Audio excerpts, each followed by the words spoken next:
They say the smell of acetone and lavender can cover up almost anything. For 15 years, that was the scent of my life. The sharp chemical bite of nail polish remover, softened by the essential oils burning in the corner of our salon.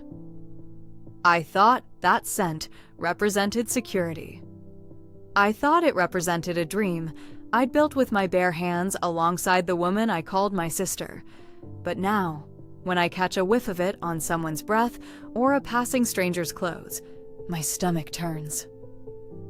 Because I finally realized that while I was painting delicate French tips and listening to our clients talk about their lives, the two people I loved most in this world were using that very same room to dismantle mine.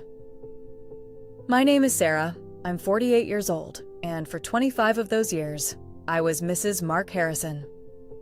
We had the life people in our suburban Ohio town envied. Two beautiful children, Emily, who's finishing up her nursing degree, and Leo, who just started his freshman year of college. We had the house with the wraparound porch, the golden retriever, and a marriage that felt like a comfortable, well-worn sweater. And then there was Chloe. Chloe wasn't just my business partner at the Velvet Touch. She was my person.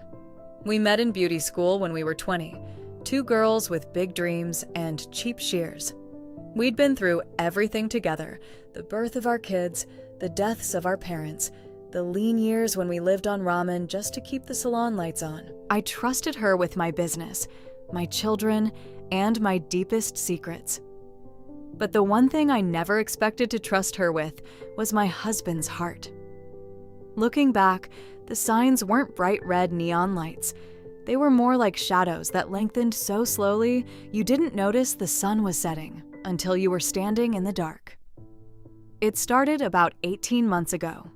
Mark, who had always been a home-by-6 kind of guy, started getting stuck at the office. He's a project manager for a construction firm, and suddenly, every site was behind schedule. Every weekend required a quick check-in at a job site 3 towns over. At the same time, Chloe started changing too.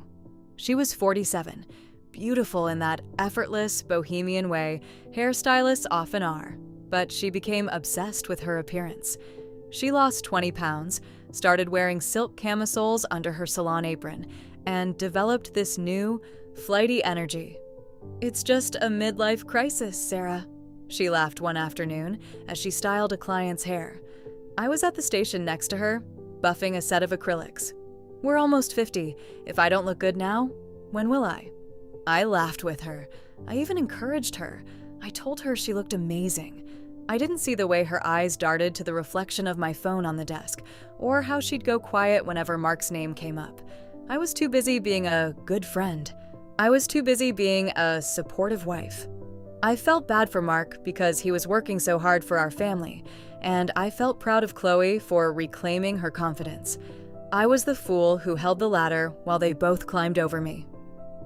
The first real glitch in the Matrix happened last November. It was a rainy Tuesday, the kind where the salon is usually dead. Chloe had told me she had a dental appointment and wouldn't be in until noon.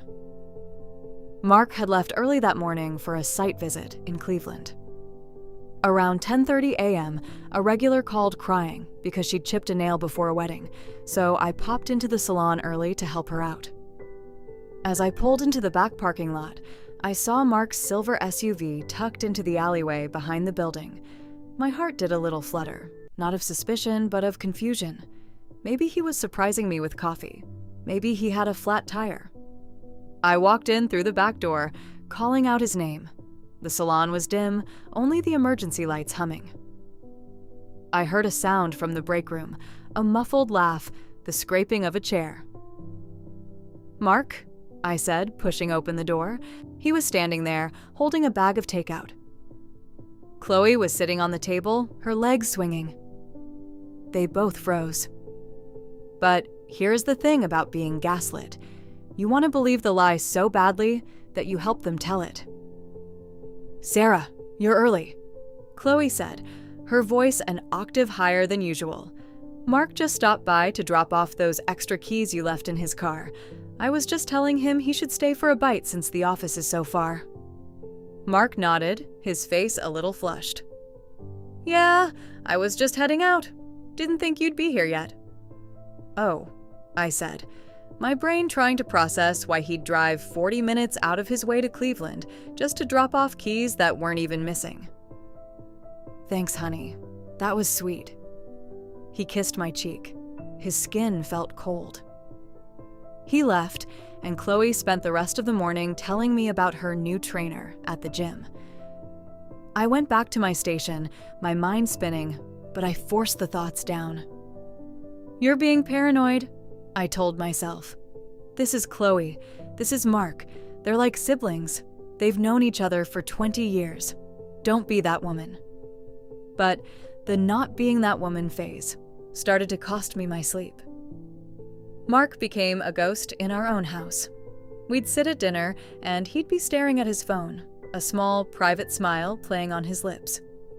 When I'd ask what was funny, he'd snap, "Just a work meme, Sarah. God, can I have 5 minutes of peace?" The intimacy, which had already been tapering off as we hit our late 40s, vanished completely. He started sleeping on the couch, claiming his back was bothering him or that my snoring, which I've never done, was keeping him up. And Chloe? She became my shadow. She wanted to know everything. How are things with Mark? Are you guys hitting a rough patch? You know, some couples just grow apart after the kids leave. It's natural. She'd say these things while massaging my shoulders or bringing me my favorite latte. It felt like she was preparing me for a fall. She wasn't comforting me, she was softening the ground, so I wouldn't scream quite as loud when I finally hit it. The breaking point didn't come from a dramatic confrontation. It came from a receipt.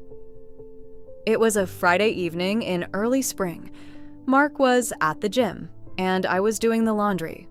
I reached into the pocket of his cargo shorts and pulled out a crumpled piece of paper. It was a receipt from a jewelry store in the mall. The expensive one, the one where he'd bought my engagement ring. My heart leapt. Our 25th anniversary was coming up in June. I thought, oh, thank God. He's been distant because he's planning something. He's been saving. He's been stressed about the cost. I opened the receipt, expecting to see a necklace or a pair of earrings. Instead, it was for a custom-engraved gold bracelet. The total was $3,000.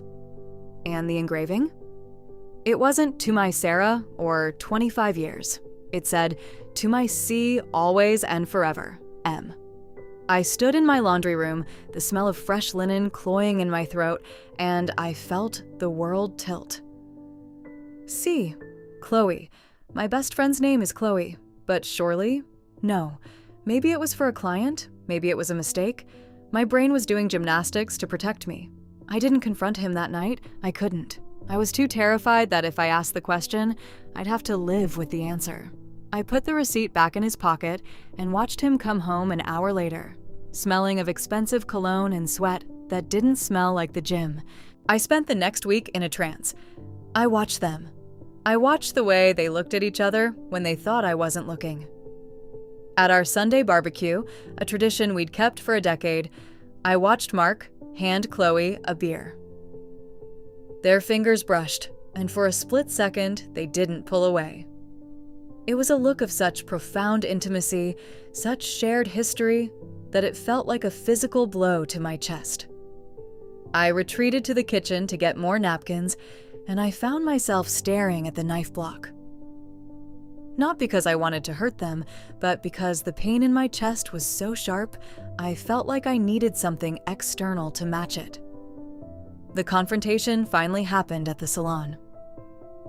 It was a Monday, the day we're usually closed. I'd told everyone I was going out of town to visit my sister in Chicago for the long weekend. I even packed a bag and made a show of leaving. But I didn't go to Chicago. I drove to a motel 3 miles away, sat in a room that smelled of stale cigarettes, and waited. At 7 p.m., I drove back to the Velvet Touch. The lights were off, but I saw both their cars parked behind the dumpster, hidden from the street. My hands were shaking so hard I could barely get my key into the lock. I didn't make a sound. I slipped inside, the familiar scent of the salon now feeling like a poison. I walked toward the back, toward the break room and the small office we shared. I heard music playing, something soft, a song Mark and I used to dance to in our kitchen. I pushed the door open. There they were. My husband, the man I had raised 2 children with, the man who had promised to love me until his last breath, had his hands buried in the hair of my best friend. They were on the small velvet sofa we'd picked out together for the waiting room. Chloe was wearing the gold bracelet. It glittered under the dim lamplight, a mocking, shiny sea catching the glow. The silence that followed was the loudest thing I've ever heard. It wasn't like the movies. There was no screaming at first, just the sound of their frantic scrambling, the rustle of clothes, and the heavy, humid air of betrayal. "Sarah," Mark breathed. He looked old. For the first time in my life, I looked at my husband and didn't see my partner. I saw a stranger with graying hair and a guilty mouth. Chloe didn't even have the decency to look ashamed. She adjusted her shirt, her eyes cold. "You weren't supposed to be here," she said. "Not, I'm sorry. Not, it's not what it looks like." Just a cold, calculated acknowledgement that her plan had been interrupted. "How long?" I asked. My voice sounded like it was coming from 1,000 miles away. "It doesn't matter," Chloe said, stepping forward. "Sarah, let's be real. You and Mark have been roommates for years. I was the one listening to him. I was the one who actually saw him. You were too busy with the books and the kids and your perfect life." I looked at her. This woman who had sat at my Thanksgiving table 6 months ago and toasted to our friendship. This woman who had held my hand when my mother died. "I loved you," I whispered. "You were my sister." "Sister share," she snapped. That was the moment the grief turned into something else. It wasn't a hot, burning rage. It was a cold, crystalline clarity. I realized that the woman standing in front of me wasn't the person I'd known for 25 years. That person didn't exist. She was a character Chloe had played until she found something she wanted more than our friendship. And Mark? Mark was just a weak man who had chosen the path of least resistance. I pushed the door open. "Get out," I said. My voice was steady now. "Mark, go home and pack a bag. I want you out by midnight. If you're not, I'm calling the police and telling them you're trespassing. And Chloe, don't bother coming back here. This salon is half mine and I will burn it to the ground before I spend another day working next to a snake like you." The next few months were a blur of lawyers, tears, and the agonizing task of telling our children. That was the hardest part. Seeing the light go out of Emily's eyes when she realized her father wasn't the hero she thought he was. Dealing with Leo's anger as he blocked his father's number. I had to be the rock for them while I was crumbling inside. Mark tried to come back, of course. Once the excitement of the secret wore off, and he realized that living with Chloe meant dealing with her moods and her mounting debts, things I'd always managed for her, he started sending the "I made a mistake" texts. He talked about our 25 years. He talked about our legacy. I didn't reply. I sent every single one of those messages to my lawyer. The legal battle for the salon was brutal. Chloe tried to claim I was pushed her out, that I was being unprofessional. But I had the records. I had years of her dipping into the petty cash, years of me covering her shifts while she was out running errands, which I now knew were trysts with my husband. I bought her out for pennies on the dollar just to get her name off the deed. The day I changed the sign on the front of the building was the first day I breathed since that night in the break room. I renamed it New Beginnings. Original? No, but it was honest. I'm 50 now. My divorce was finalized last month. I live in a smaller house, a cute little bungalow with a garden I actually have time to tend to. Mark and Chloe didn't last. They rarely do. From what I hear through the grapevine, he's living in a cramped apartment near the highway, and she's moved 2 towns over, trying to start over at a franchise salon where nobody knows her history. People ask me if I'm bitter. And honestly, some days I am. Some days I wake up and I'm furious that 25 years of my life were treated like disposable trash. I'm angry that I lost my best friend and my husband in the same breath, but then I go to my salon. I see the women who come in, the regulars who stuck by me through the scandal, the new clients who just want to feel beautiful. I look at my hands, my strong, steady hands that know how to build something from nothing. I didn't just lose a husband and a friend that night. I lost the version of myself that was a doormat. I lost the woman who ignored her own intuition to keep others comfortable. Betrayal is a fire. It can either turn you to ash or it can forge you into something much stronger. I chose the latter. And as I sit on my porch tonight, watching the sunset over my own garden, I realize that for the first time in my life, I'm not waiting for anyone to come home. I'm already there. I'm whole, and that is a beauty no salon can ever provide. The scent of acetone and lavender doesn't bother me anymore. Now it just smells like work. It smells like independence. It smells like the truth. And the truth, however painful it was to find, is the only thing that ever truly set me free. I think back to that gold bracelet sometimes. I wonder if she still wears it. I hope she does. I hope every time she looks at that sea, she remembers that she traded a lifetime of sisterhood for a man who didn't even have the courage to tell his wife he was leaving. I hope she realizes that she didn't win. She just inherited a lie. And as for me, I'm busy. I have a business to run, children who love me, and a future that belongs entirely to me. I've learned that the most important relationship you'll ever have is the one you have with yourself. And after 50 years, I've finally realized that I'm actually pretty great company. The story doesn't end with a wedding or a happily ever after with someone new. It ends with me, standing in the middle of my salon, taking a deep breath and realizing that I am enough. I always was. I just needed to lose everything to finally see it. The betrayal was the end of my life as I knew it, but it was also the beginning of the life I was always meant to live. And if I had to go through that heartbreak all over again just to find this version of myself, I'd do it in a heartbeat. Because the peace I feel now isn't something anyone can take away from me. It wasn't given to me by a husband or a friend. I earned it. And that makes it the most beautiful thing I've ever owned. If you're out there right now, feeling that nagging pit in your stomach, wondering if the people you trust are who they say they are, don't ignore it. Your soul knows the truth before your brain is ready to accept it. Don't be afraid of the wreckage. Sometimes you have to clear away the ruins of a life that was built on lies to make room for a life that is built on you. Trust yourself. You're stronger than you think.